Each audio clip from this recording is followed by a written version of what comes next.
بەڵام ڕۆژگە لەوەی کە 54 ساڵ بەسەر ڕێکەوتنامەی 11 ئاداری 1970 تێدەپەڕێت هاوکات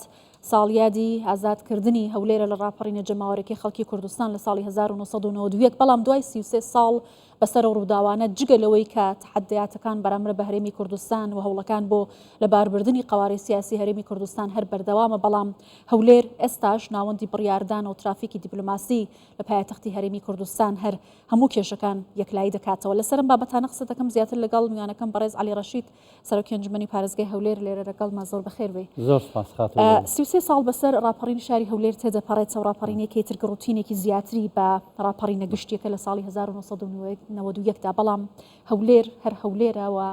ناوەندی بڕیاردانە. ئەم دەستکەوتانە چۆن بپارێزرێت؟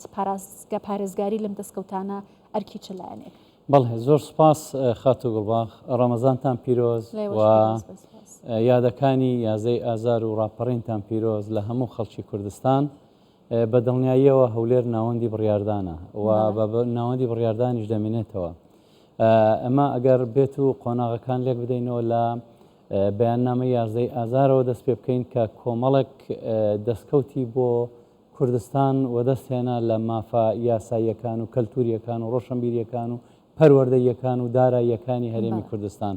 بەڵام بەداخەوە ینی ئەو عەقلیەتێک کە لە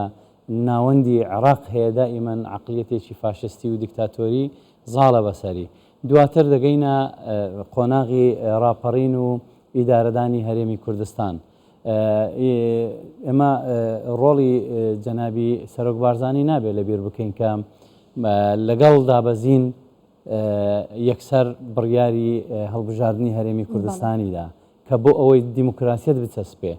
ئەم هەڵبژاردنەوە هاتەکایەوە کە بۆ هۆی دامەزراندنی دام و دەستگاکانی تەشریعی و تەنفیزی حکوومەتی هەرێمی کوردستان لە پەرلەمان و لە سەرجەم وەزارەتەکان. ئەمە وای کرد کە بناغەیەکی پتە بۆ هەرێمی کوردستان دروست بێ و لەسەر ئەساسێکی ڕاست و دروستدا بمەزرێ و دیموکراسیەت لە سەروبەندی هەموو شتێک بێ. اینجا تێکهەڵبوونی پێکهاتەکان و پاراستنی مافی پێکهاتەکان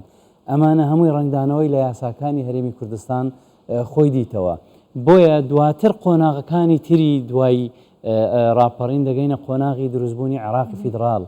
کە جەنابی سەرۆک بە دامەزرێنەری دەستور و با بڵێن عێراقی نوێی فیدراڵ کە لەسەر هەرسێ بنەمای شەراکەت و تەوازن و با بڵێن شەراکەت و تەوازن و تەوافق. ئەمە ئەو سێ بنەمایە بوو کە عێراقی لێ پێکات و عێراق دەستی بە کارەکان کردەوە. دەبینین ئێمە کە دەڵێن هەولێر ناوەندی بڕیاردانە ئەگەر بێت و سەیری هەولێر بکەین لە ڕووی پێشکەوتن و وەبەرهێنان و لە هەموو ڕوویەکەوە دەبینین ئێستا لەسەر ئاستی عێراق لە پلەیەکە، یعنی هیچ لە شارەکانی عێراق منافەسەی هەولێر ناکەن. ئەمەش بە هەوڵ و تێکۆشانی بە حقیقەت یەک جەنابی سەرۆک بارزانیە کە بارەگای بارزانی بۆ تا ترەفیکلایتی هەموو سیاسەتمەداران و بەرپرسان و سەرۆکی وڵاتان کە بۆ هەر پرسێک لە عێراق بێ یان پرسی نێونەتەوەی لەسەر ئاستی کوردستان و کوردستانی گەورە بێ پرس بە ڕابەری کوردستان دەکەن. ئەمە لەلایەک. لەلایەکەی ترەوە دەبینین ئەم هەموو زیارەت و نوێنەرایەتیەی ڕێزدار کاک مەسرۆر هەر لە با بڵێن هەر لە کۆبوونەوەی سەرۆکی وڵاتەکان لە دوبەی، دواتر لە مینشن، دواتر لە دافۆس و لەو دوایەش لە ئەمریکا کە هەم لە ڕێی کۆشتی سپی لە ڕێی وەزارەتی گەنجینەی ئەمریکا و هەروەها سیناتۆرەکان و کۆنگرێزمانەکان. یعنی لە تاریخی کۆنگرێسی ئەمریکی نەبووە کەسایەتیەک ڕابەرێک ینی با بڵێن سەرۆکی حکوومەتێک بەو شێوە ڕۆژانە زیاتر لە 20 کۆبوونەوە لەگەڵیان بکرێ. ئەمە بەڕاستی دەستکەوتەوە ئەمە پێمان دەڵێ ناوەندی بڕیاردان. باشە بەڕێز عەلی لە کاتێکدا ئێمە ئەم هەموو دەستکەوتەوە ئەم هەموو مێژووە پڕ لە سەروەریەمان هەیە هەندێک جار کاتێک کە کێشەیەک دروستە بێت یا ناکۆکیەک هەیە لە بڕی ئەوەی کە لە خودی هەولێر یا لە هەرێمی کوردستان ڕێگە چارەکە بدۆزرێتەوە ڕێگەکە درێژەکرێتەوە بۆ بەغدا لە کاتێکدا بینیمان و کۆم ڕێکەوتنەی 54 ساڵ پەر لە ئێستا کرا ڕژیمی ئێستای عێراقیش بە هەمان سیاست لەگەڵ کورد مامەڵە دەکا. بۆچی بەم شێوازە ئەم بابەتانە یەکلایی دەکرێتەوە؟ بەداخەوە دائیمەن ینی دەڵێ ئەگەر ئەتوو سرد لێ شێوە لای چێبی سەیری تیرەکانی دوژمن کە لە شێ دەگری بڕۆ لایوی بگرە. اینجا جەنابی سەرۆک و ڕابەری کورد یعنی بە مەرجەعی کووردا دەندرێ ولا هەموو هەوڵەکاندا تیرەکان لەوی دەدرێت بۆ ئەوەی کوردستان نەگاتە ئارام بەداخەوە یعنی بۆ دەستکەوتێکی مادی کوردخایان هەندێک لایەنی ناوەچی بەم هەڵوێستە نادروستە هەڵدەستن بەڕاستی پەشیمان دەبنەوە و دەشبینین ئێستا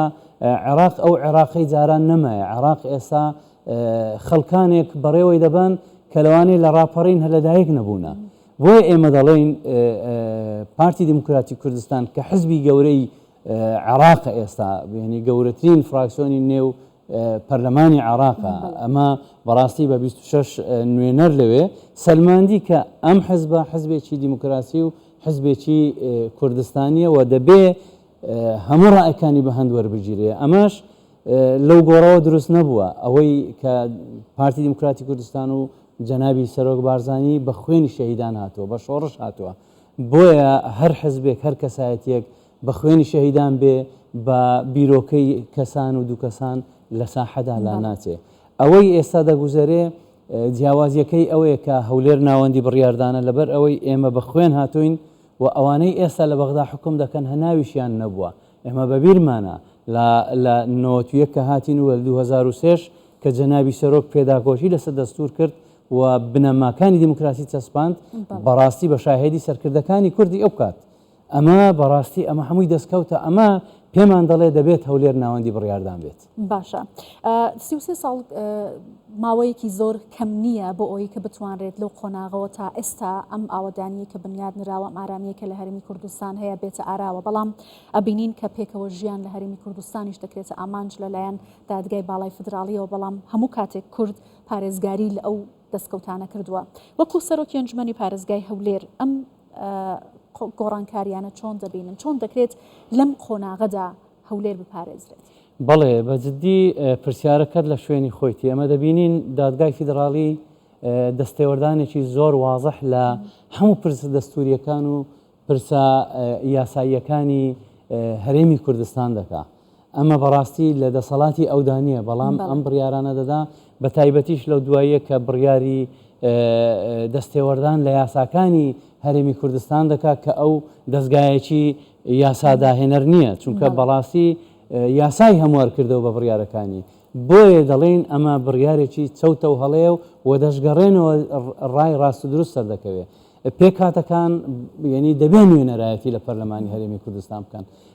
کریسیانەکان دەبێ نوێنەرایەتیان هەبێ ئەمە کە دەڵێن جەنابی سەرۆک کە دەڵێ مەبدەبی تەوافق و شەراکەت و تەوازن ئەمەیە ئەگەر ئەو مەبدە لە عێراقی لە کوردستان نمێنێ پێکهاتەکان نوێنەرایەتیان نامێنێ لە پەرلەمان بۆیە دەبێ ئەو مافانە بپارێزین ئەمە بەڕاستی ترسێکی گەورەیە بۆ هەموو عێراق بەنەمانی ئەم تەوافق و تەوازن و هاوسەنجیە یعنی عێراق تێک دەچێت ئەو عێراقی جاران نامێنێ ئەمە هەمووی دەستێوەردانی دەرەچیە بەڕاستی لە دەرەوەی عێراق دەستێوەردان دەکەن ئەمەشیان ئامانجیان بە بچووکردنەوە و لاوازکردنی هەرێمی کوردستانە بە دەرەجەیەک و ناسەقامگیری عێراقە بە دەرەجە دوو بەڵام هەرێمی کوردستان تا ڕابەری کوردستانی هەبێت تا سەرۆک بارزانی بمێنێ دڵنیاتان دەکەمەوە کێشەی پێکهاتەکانیش چارەسەر دەبێ و پەرلەمانی کوردستانیش لە هەڵبژاردنێکی زۆر جاریش بینین کە هەولێر بە دیاریکراوی دەکرێتە ئامانج هەولێر پایتەختی هەرێمی کوردستانە نەک هەرێمی کوردستان دەتوانین ئێستا بڵێن هەولێر پایتەختی کوردستانی گەورەیە و دەبینین لە هەموو هەر چوار پارچەکە ڕووی تێدەکەن نوێنەرایەتی پارتە سیاسیەکانیان لێرەن شۆڕژێرانیان لێرەن ئەمە وا دەکات کە هەولێر ناوەندی بڕیار بێ ئەو سیاسەتە حەکیمانەی بارگای بارزانی کە خودی سەرۆک بارزانی لەوێ ئەمە وا دەکات کە هەولێر ببێتە سنتەری دوژمنکاری هەموو دوژمنانی کوردستان بۆیە هەر بە ناوەندی بڕیار دەمێنێتەوە و سەریش دەکەوین ئینشاءڵڵا زۆر سپاس بەڕێز عەلی ڕەشید سەرۆکی ئەنجومەنی پارێزگای هەولێر